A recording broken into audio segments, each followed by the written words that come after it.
कि विक्रांत को अपना बनाने के चक्कर में जो मल्लिका का लेवल है बिल्कुल गिर चुका है। उसने फिर से वही घटिया चाल चली है जो उसने अपने शादी के पहले चली थी।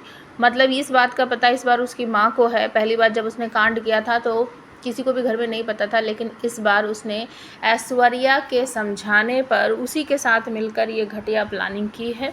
सभी लोग नवरात्रे के डांस में बिजी हैं और मौका पाकर मल्लिका एक इंजेक्शन लगा देती है विक्रांत को, और पता नहीं कैसे, मुझे समझ ही नहीं आया क्योंकि सबके बेडरूम ऊपर है और विक्रांत नीचे ग्राउंड फ्लोर पर था। वहाँ से वो पता नहीं कैसे विक्रांत को उठाकर ऊपर ले जाती है और कमरे में ले जाकर पटक देती है। बेड पर पड़ा हुआ है वो। डीसीपी धैर्य को जब दिखाई देता है और समझ आता है कि यहाँ पर मन्नत नहीं है तो वो सभी लोगों से पूछताछ करता है कि मिस मन्नत कहाँ है, मिस मन्नत कहाँ है।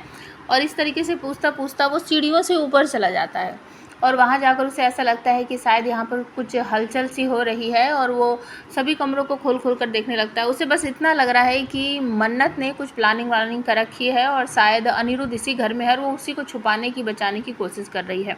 और दूसरी तरफ मल्लिका अपने कमरे में अपना फ़ोन वगैरह सेट कर रही है, वीडियो रिकॉर्ड करने की कोशिश कर रही है कि अगर आज विक्रांत और मेरे बीच कुछ हो गया तो फिर हमारा डिवोर्स कभी नहीं होगा और ये सारा वीडियो जो है मैं सबको भेज दूंगी और फिर मजबूरी में विक्रांत को मेरे साथ ही रहना पड़ेगा, डिवोर्स वो मुझे नहीं दे पाएगा।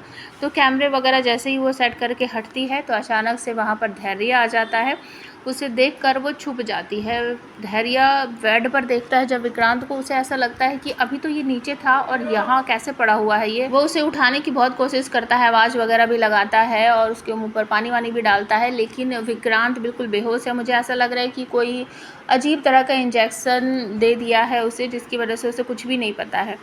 तो उसके कपड़े वगैरह उतारने की कोशिश करता है, वो गले वले में पानी डालता है, बैठाने की कोशिश करता है धैर्य, लेकिन विक्रांत बिल्कुल हिल नहीं रहा है। तो अचानक से जब उसकी चेस्ट पर वो कुर्ता हट जाता है उसके हाथ से, तो वहाँ पर कोई बर्थ मार्क है जिसे देख लेता है धैर्य और फिर वो अपना भी बर्थ मार्क चेक करता है। मुझे ऐसा लग रहा है कि धैर्य वही बच्चा है जो बचपन में विक्रांत के साथ था, मतलब कि ये धैर्य और विक्रांत दोनों सगे भाई हैं। धैर्य ये देखकर समझ जाता है कि ये मेरा ही भाई है और तुरंत ही वो बाहर जाकर आवाज़ लगाता है। तो विक्रांत के जो डैड है रोनी, वो भागे भागे आते हैं और देखते हैं कि विक्रांत को क्या हुआ, तुमने क्या किया। डीसीपी बताते हैं मैंने कुछ नहीं किया, ये पहले से यहीं पड़ा था। तो वो उसे उठाने की कोशिश करते हैं लेकिन वो नहीं उठ रहा है। तो धैर्य अपने कांस्टेबल को बुलाता है और वो एक एंटीडोज लेकर आता है, वो उसको लगा दिया जाता है विक्रांत को और थोड़ी देर के बाद विक्रांत को होश आ जाता है और विक्रांत को लेकर नीचे चले जाते हैं उसके डैड। तो धैर्य को ऐसा लगता है कि शायद इस कमरे में कोई है, वो बार बार पलट कर देख रहा होता है लेकिन कोई नहीं दिखता। तो विक्रांत बच गया और मल्लिका की प्लानिंग फेल हो गई।